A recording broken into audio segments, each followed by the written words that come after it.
कुलकर्णी आणि कोठारी या दोन मित्रांची चर्चा एका भयानक मुद्द्यावर येऊन थांबली आणि कुलकर्णीच्या अंगात असलेली ती शक्ती आजमावण्यासाठी कोठारी आणि कुलकर्णी त्या शापित वास्तूत जायला तयार झाले.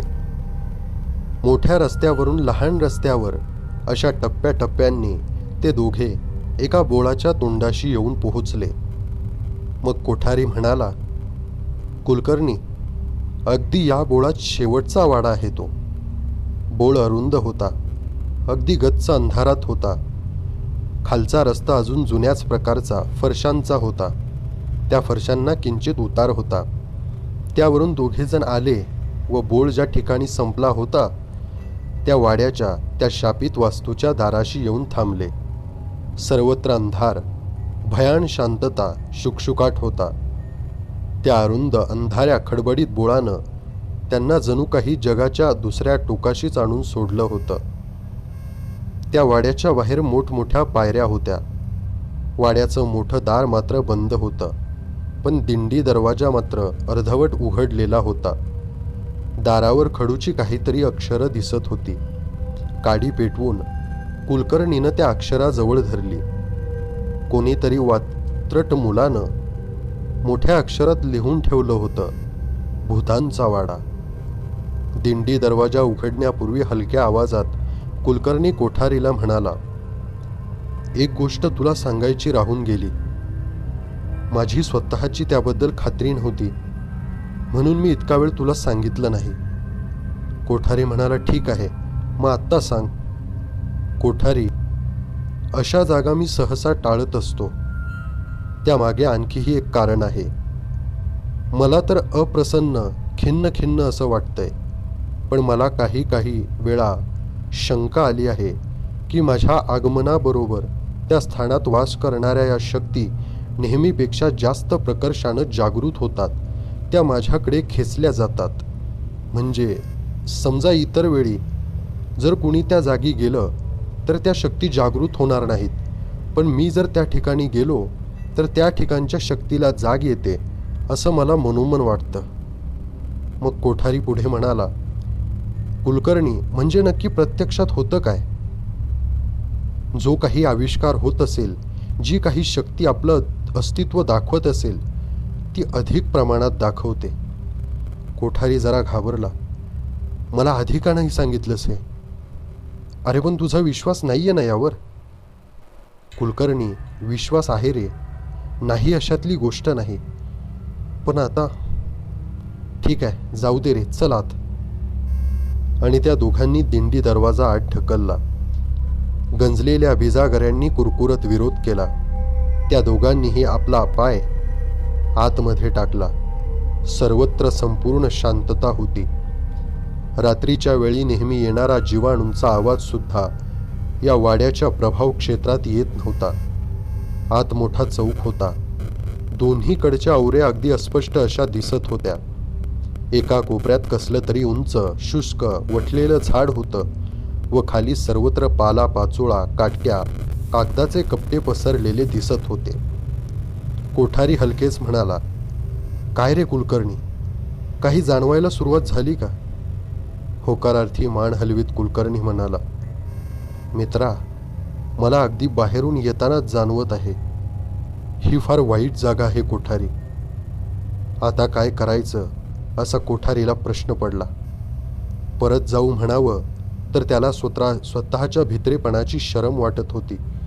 पुढे चल म्हणावं तर आसपासच्या या साऱ्या सूचक वातावरणाचा त्याच्याही मनावर परिणाम व्हायला लागला होता. शेवटी तो काहीच बोलू शकला नाही.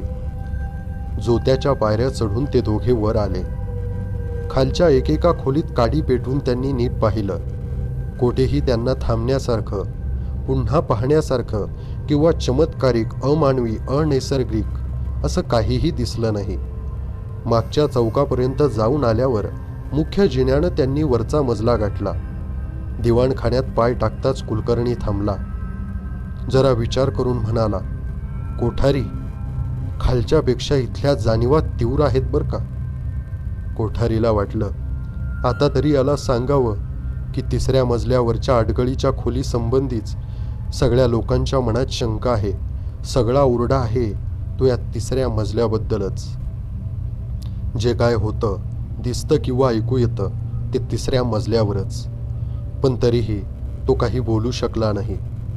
खालच्या मजल्याप्रमाणेच दुसरा मजलाही त्यांनी पाहिला. प्रत्येक खोलीत जाऊन काडी पेटवून त्यांनी ती खोली नीट पाहिली. अजून काहीच नाही. आवाज नाही, हालचाल नाही, अगदी काही नाही. सगळा मजला पाहून झाल्यावर कुलकर्णी खालच्या जिन्याजवळ आला. जरा वेळ कोठारीला आशा वाटली की बाजूच्या माळ्याकडे जाणाऱ्या लहानशा जिन्याकडे कुलकर्णीचं लक्ष जाणार नाही. त्यानं जर तो पाहिला नाही तर मात्र आपण काहीही बोलायचं नाही आणि इथून लगेच निघायचं. आता इथून निघून जाण्या इतपत कोठारीच्या मनात भीतीनं घर केलं होतं. पण अखेर कुलकर्णीनं तो जिना पाहिलाच. ओहो, हे अजून राहिलंच की कोठारी, कुलकर्णी उत्साहात म्हणाला आणि त्या अरुंद जिन्याचं दार त्यानं उघडलं. आत संपूर्ण काळोख पसरला होता. काडी पेटवून तो वर निघाला व त्याच्या पाठोपाठ निरुपाय होऊन कोठारीलाही निघावं लागलं. 7-8 पायऱ्यांचाच तो लहानसा जिना होता. वर पोहोचेपर्यंत ती काडी जेमतेम पुरली. दाराबाहेरच्या चौकटीत जेमतेम दोघांना उभे राहण्यापुरतीच जागा होती. ते दोघे अगदी चिकटून उभे राहिले होते. हातानं चाचपून कुलकर्णीनं समोरचं दार उघडलं व आत पाय टाकला. तो आता काडी पेटवील अशी कोठारीची अपेक्षा होती, पण त्याला आतून काहीच आवाज ऐकू येईना. इतका वेळ दोघांच्या सहवासानं दूर राहिलेली शांतता एकदम चारी बाजूनी त्यांच्या भोवती जमा झाली. काडीच्या प्रकाशानं इतका वेळ दूरवर थोपवलेला काळोख त्यांच्यावर सर्व बाजूंनी एखाद्या आवरणाप्रमाणे पसरला. आपलं अंग गरम झालं आहे, सर्व अंगाला घाम आला आहे हे कोठारीला जाणवलं. हलक्या आवाजात तो म्हणाला, कुलकर्णी, ए कुलकर्णी, अरे काडी पेटव ना. पण त्याच्या प्रश्नाला उत्तर आलं नाही. त्याच्या हाकेला साद आली नाही. आता त्याच्या छातीत एक विलक्षण धडधड व्हायला लागली होती. थरथर त्या हातानं त्यानं खिशातून पेटी काढली, त्यावर काडी ओढली व समोर पाहिले. त्याच्या समोर एका हातावरच पाठमोरी निश्चल उभी असलेली कुलकर्णीची आकृती त्याला दिसली. एक उसासा सोडून तो म्हणाला, अरे देवा, मी किती घाबरलो रे कुलकर्णी. अजूनही समोरची व्यक्ती हलली नाही. एक पाय पुढे टाकून त्यानं त्याच्या खांद्याला हात लावला, मात्र त्याच्या स्पर्शाबरोबर त्या जीर्ण झालेल्या सडलेल्या कपड्यांचे तुकडे तुकडे होऊन ते खाली पडले व ती आकृती त्याच्याकडे वळली. तो चेहरा मात्र कुलकर्णीचा नव्हता. खरं म्हणजे तो चेहराच नव्हता. मांस जवळजवळ नसलेली ती फक्त कवटी होती. डोळ्यांच्या खोबणी जळमटांनी भरल्या होत्या आणि हसण्यासाठी पांढरे शुभ्र दात विचकलेले होते. बापरे, हे काय, कोण तू? कोठारी ओरडला आणि मोठ्यानं किंचाळत मागे पडला. खोलीचं दार उघडेपर्यंत कुलकर्णीला आपल्या मानेवर कोठारीचा गरम श्वास जाणवत होता. त्याची सोबत म्हणजे त्याच्या आसपास दाटत येणाऱ्या मनाला बेचैन करणाऱ्या या विलक्षण संवेदना विरुद्ध एक ढालच होती. त्याचा विश्वास असो वा नसो, केवळ त्याचं अस्तित्वच कुलकर्णीला धीर येण्यास पुरेसं पडलं होतं. आपण एकट्यानं या घातकी जागेत इतका खोलवर प्रवेश केला असता की नाही याची त्याला शंकाच होती. ठीक आहे, एवढी एक खोली पाहिली की संपलं.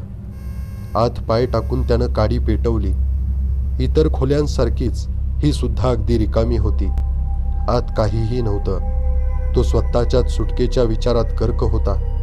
हातातली काडी इकडे तिकडे फिरवीत तो म्हणाला, पाहिलंस ना कोठारी, येतेही काही नाही, संपलंय आपलं काम.